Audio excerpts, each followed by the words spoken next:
Diane Cornick from Paint and Porcelain Exchange. I'm here to teach beginners how to get started in China painting, and for those of you that have been painting for a while, hopefully, this will inspire you as well. Today we're going to work on our yellow rose. We're going to finish it up. Now, this is the way that my first one turned out. And, I have to say, if you're not a fan, and for me, this is new, I have to adjust to it, and you feel like this is too light, you have every right to go in and do another coat after this. This is a 2-fire, and I think that it's important to keep that in mind. I did it a lighter coat like this because some people like lighter things, some people like darker things. So if you feel that, this is too light for you, then I would suggest that you do another fire. It's entirely up to you. The bottom of the piece I just showed you, I just did 1 or 2 coats on, patted it a little bit to make it smooth. So this is how my piece turned out, first fire. I realized afterwards I forgot to put my, my little stems and things on there. But that's okay. We can do that this time.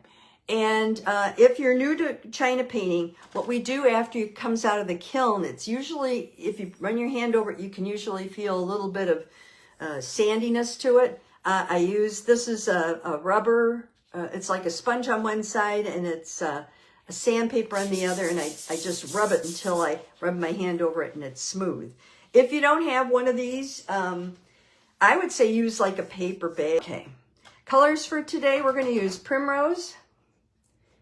We're going to use primrose. We're going to use chestnut.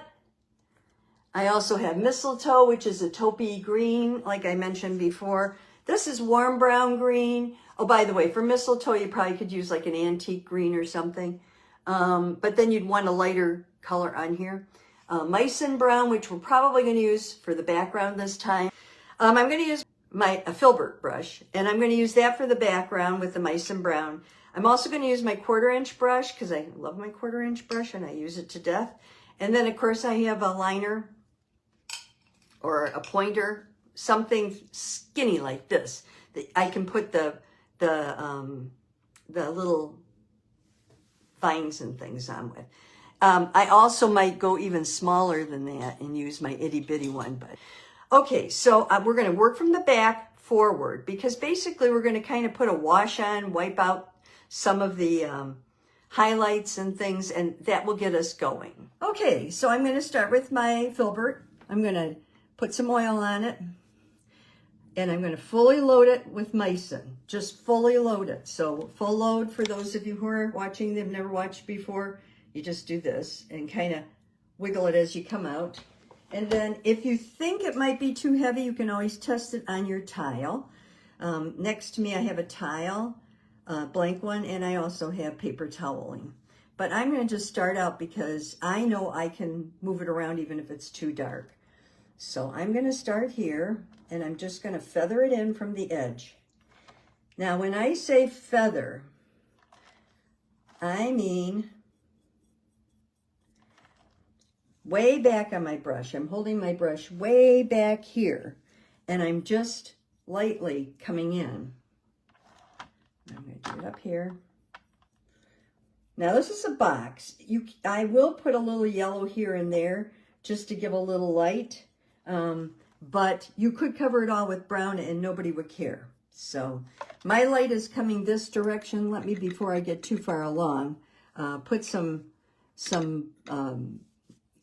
yellow on here so that we know where the light would be coming from. So it would be coming from up in this direction, okay?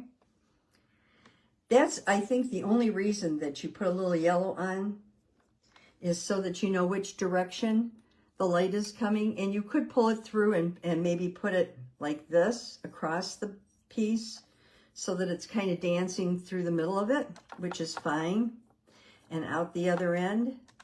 So that's my primrose. Now, if I do this now and it's not dark enough, it may need another fire, and that's fine.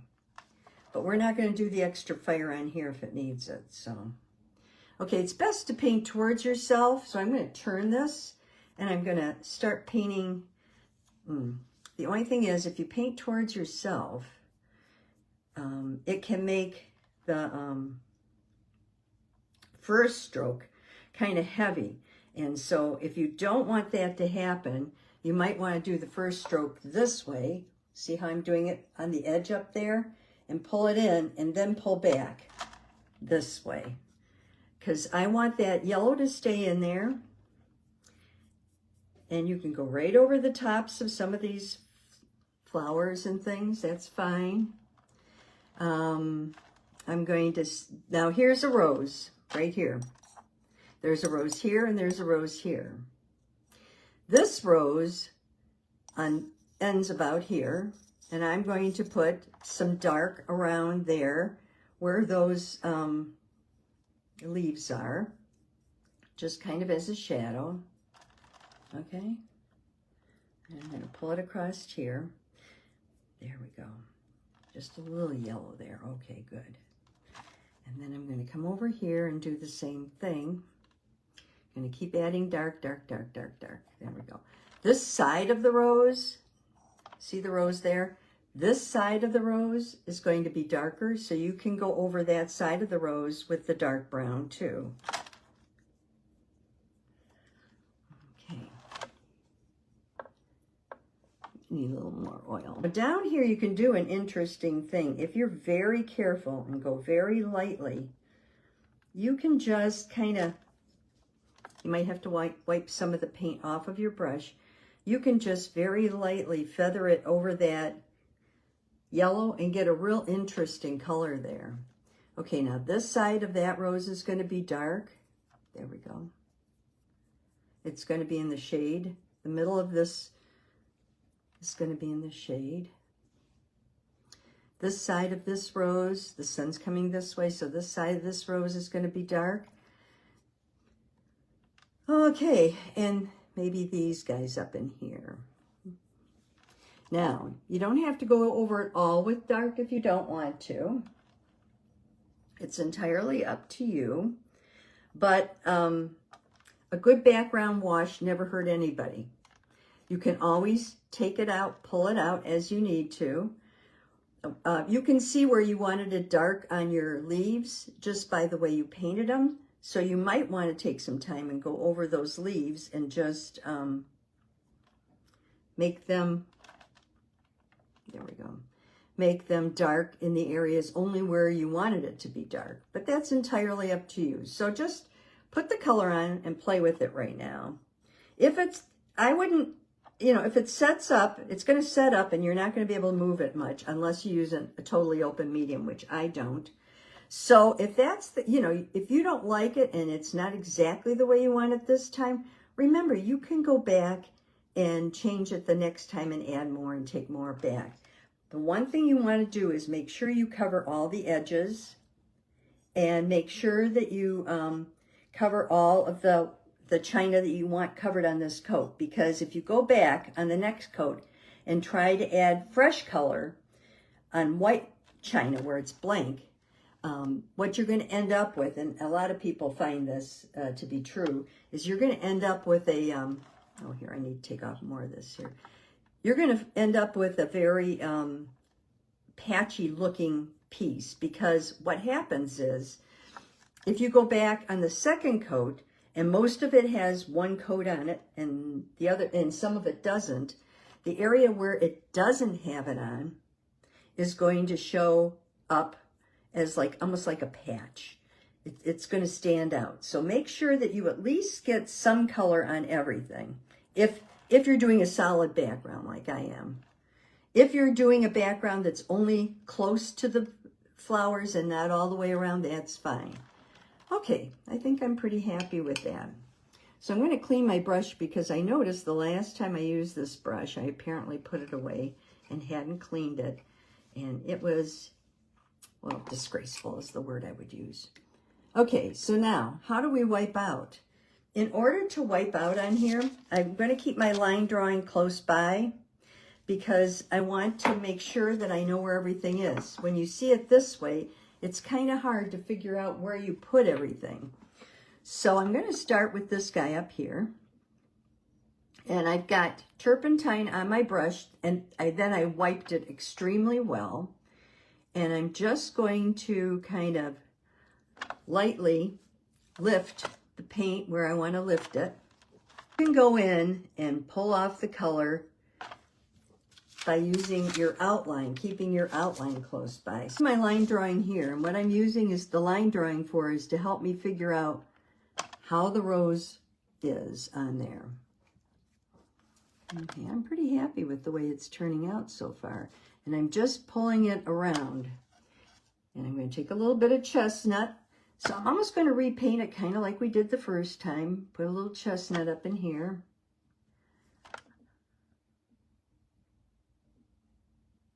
And then you probably want to go through and pick out this.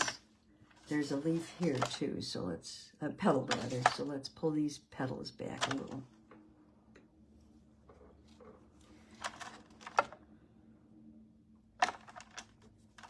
And you can pull it down across just like it was. And you can use the side of your brush to start pulling these little petals on the top, or pushing them. If you want to, you can push like this from the top. And then, there we go. All right, I'm happy with that. Now I'm going to go to my leaves that are here. So there's a leaf up here.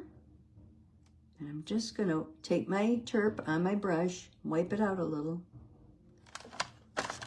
and then pull it up a little. There we go. And the same thing here.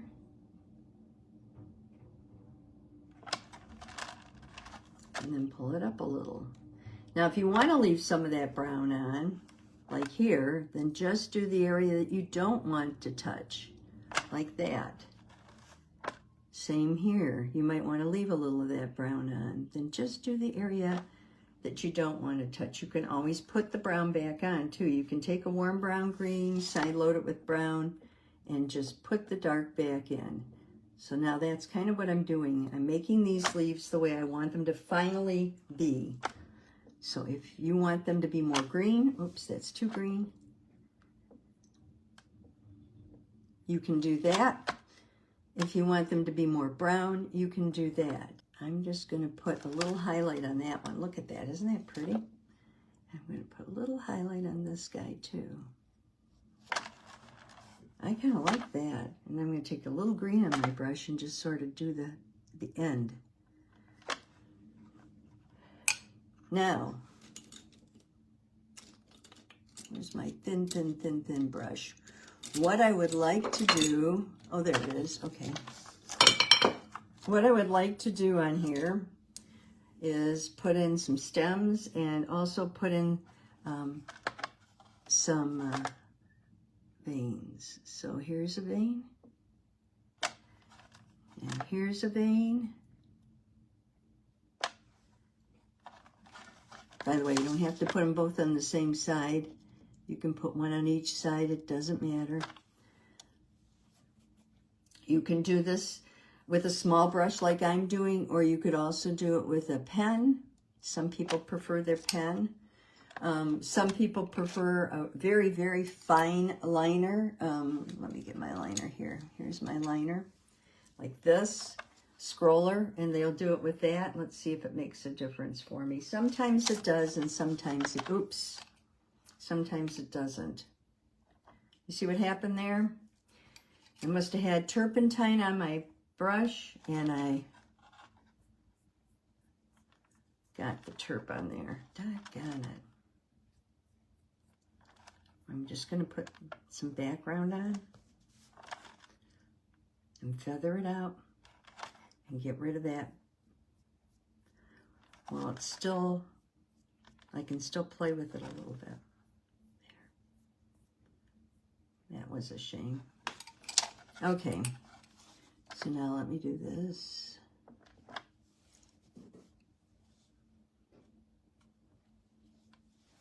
And we'll do these little guys on the side. And here.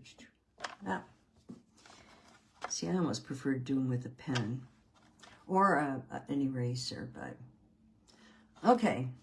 So now we're going to put in, up here I need to put in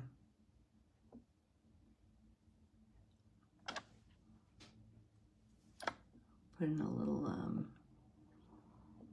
stem. I did that.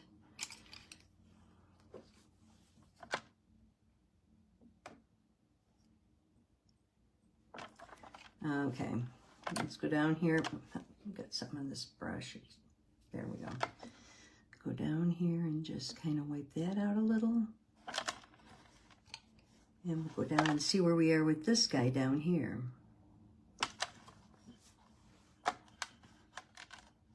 So now I still have this here, and I'm just going to go around. It's a formula rose that we did, so you kind of know about where the petals are. And you're just going to wipe them back in.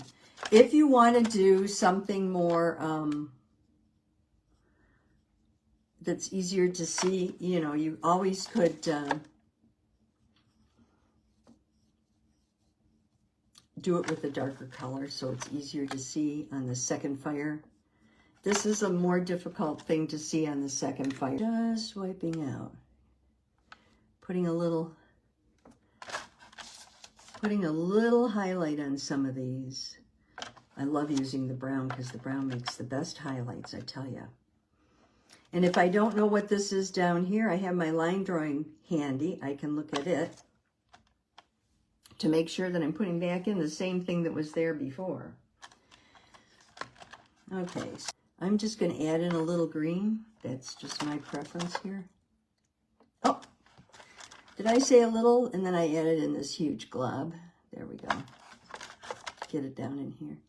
And you can add the brown in with the green. This is mice and brown I'm using. I just love mice and brown. I have to say, I think, in this case, that I prefer, here, let's just wipe that out a little. I prefer a pen, I think, for doing the little veins on the leaves, because I have a hard time getting it thin enough. I want it real thin, and it doesn't want to cooperate with me 90% of the time. And then I put too much oil on, and it doesn't work. So you may want to, you know, hold off on putting your veins on until you get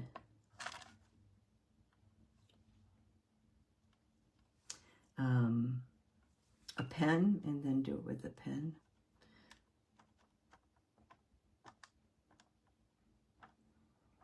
I don't put thorns and things in on this small a piece because I don't think it's worth it.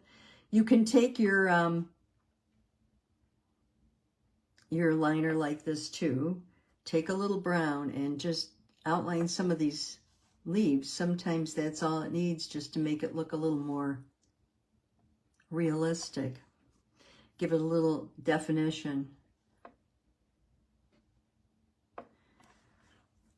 Okay, now what is this? That's a leaf. Okay.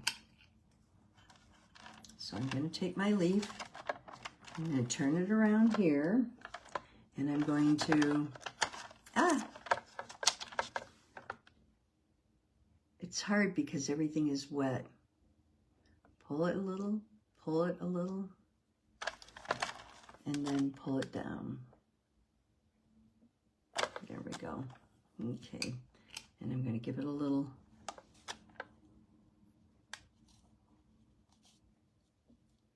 Make sure you attach things so they look like they have an attachment. Now, for this section, and I'm still playing with the rest, you notice I have all these buds and leaves and things that come down. So, the buds are right, I'm going to take this is my pointer, and I dipped it in Terp, and I'm going to come down here and pull these out. This was one here. And this was another here. Little bud.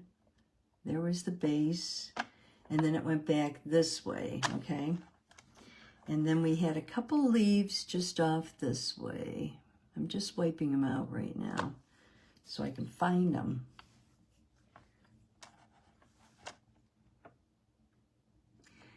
So our rose is just I do the same rose all the time. The only thing I do differently, because that was the only way I finally understood. too heavy. The only thing I do differently is I change the inside of the rose.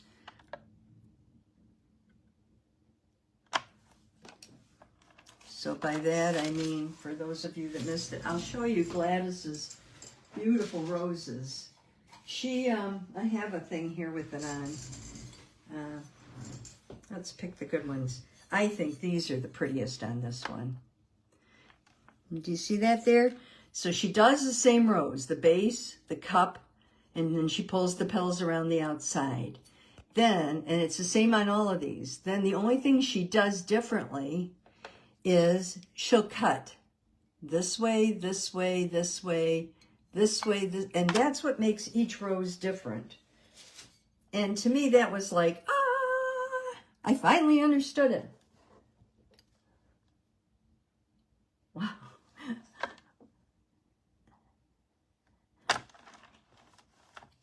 Now, I put a darker color over this, so I lost a lot of the shading I had on some of these roses where I put other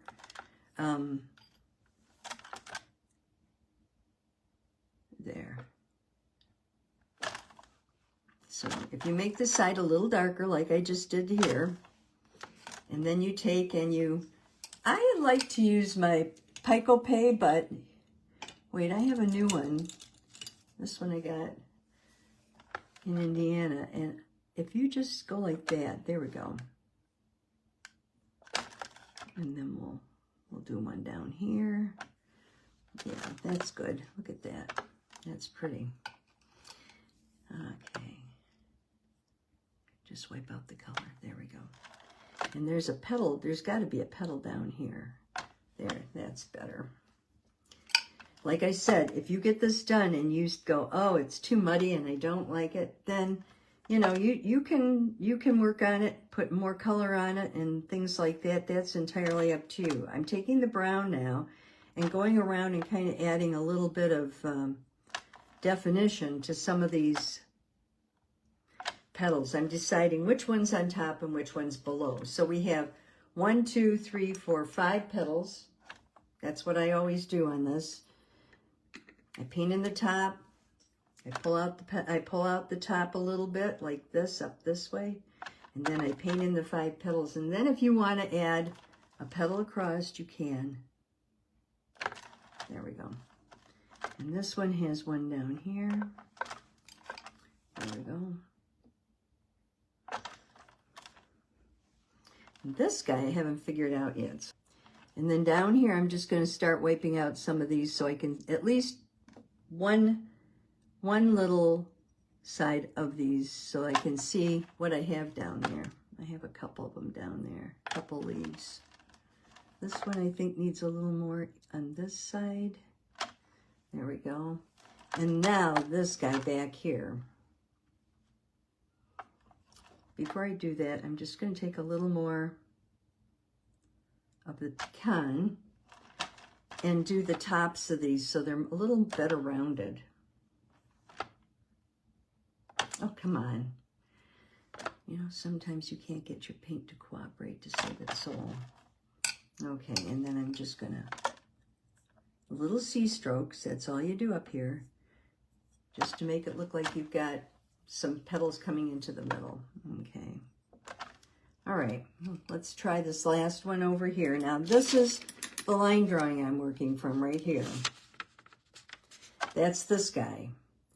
So I think with him, I really liked him. So I think with him, I'm just going to kind of try to repaint it and see if that helps me get the definition back. So I'm going to take a little bit of chestnut and put in the middle because that middle was really darling on this one. This looks a little more impressionistic. Oh, you know what? I forgot. I got sidetracked and I never finished these guys over here. Let's finish these. Come here, you. I'm doing yellow, primrose yellow with a little bit of chestnut, and I just want to do these buds up here. I don't know why I didn't finish the buds, but I didn't finish the buds. There we go.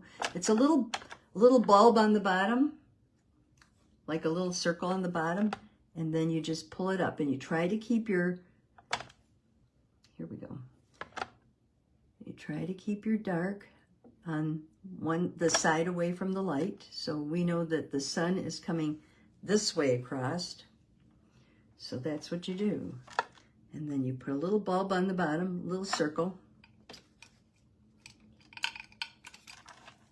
So this is a straight line and a circle. Straight line and a circle.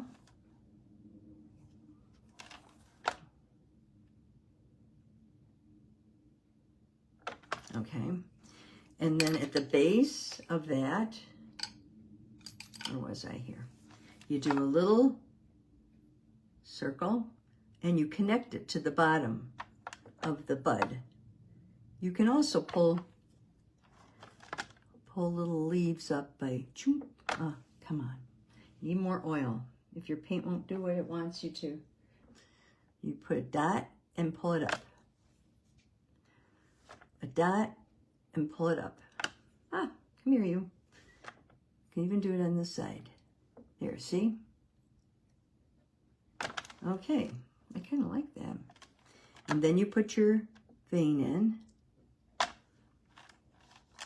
And here I need to connect these guys. Okay, and then here, I'm going to bring this guy down into this group. Let's just do it with the, there. And these come up this way, this way, this way, this way. And I will just take some green and paint them in, because they don't have to be anything special. Got those guys done. So now we're going to go over this way a little more. The light is coming from this way across. So we're just going to do the tops of these guys here. And the top of this one here. I need to get more turpentine. Really wipe it off though, because if you leave too much turpentine on, you saw what happened earlier. And there. Okay. And then I'm going to take some green, and we're going to figure, oh, let me use just my eraser. I'm better with my eraser, I think. And we're going to put it, so that would have a base, that would have a base, that would have a base, and then they come in here. All right. And then I can take my green and just do it. Oh, this guy comes here. And this guy comes here. Okay. I have to soften that because I got a little too carried away there. Now we're going over to this rose here. So again, we did the middle of it. Now we're going to pull out the base. Here's the base. You want to pull the color away from the side where the sun is coming. Then you're going to pull up a little up here. Just a little, because remember when we did our rose, we had these little petals back here. So you're going to pull those out again. I have turpentine on my brush and I've cleaned it really well. Now I'm just going to go through and pull out these petals. I think I want to put this guy behind. See, you can do a lot of adjusting. I'm going to put my leaf there. That's better. And then I can pull out this petal a little more. So what you want to do is make sure that when you're doing this the second time, that you figure out where your petals were, or put them back if you're comfortable to a new location. Here we go. Come here. So there was one here, and there was one here. There we go. And then you had the edge like this. And then we also have one down here. There. And then we have a little guys up in here. And then I'm going to take, I like this because it's a little fatter. It's a fatter and a thick. But then if you do that, you do have to smooth it. Because if you don't smooth it, you're going to get these horrible rough lines that look just awful. So all you're doing on the second fire is basically adding in shadow. So on the first fire, you cut out the ones that were on top. So if you remember, we went through and we said this one's on top, so you're going to cut it out around the side. So you came and if this one was on top, you cut it out like that. If this one was on top, you cut it out like that. If this one was on top, you cut it out like that. You always cut towards the center of the flower. You flip it that direction. I'm pretty happy with this. So I'm going to take a picture of it.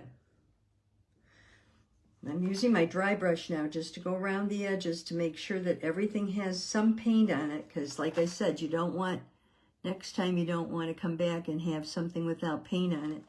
Let me pick it up gently here. But here's what we have. Yeah, actually it looks pretty nice, I think. So what I would recommend is you take a picture with your camera of it. Take a really good look at it.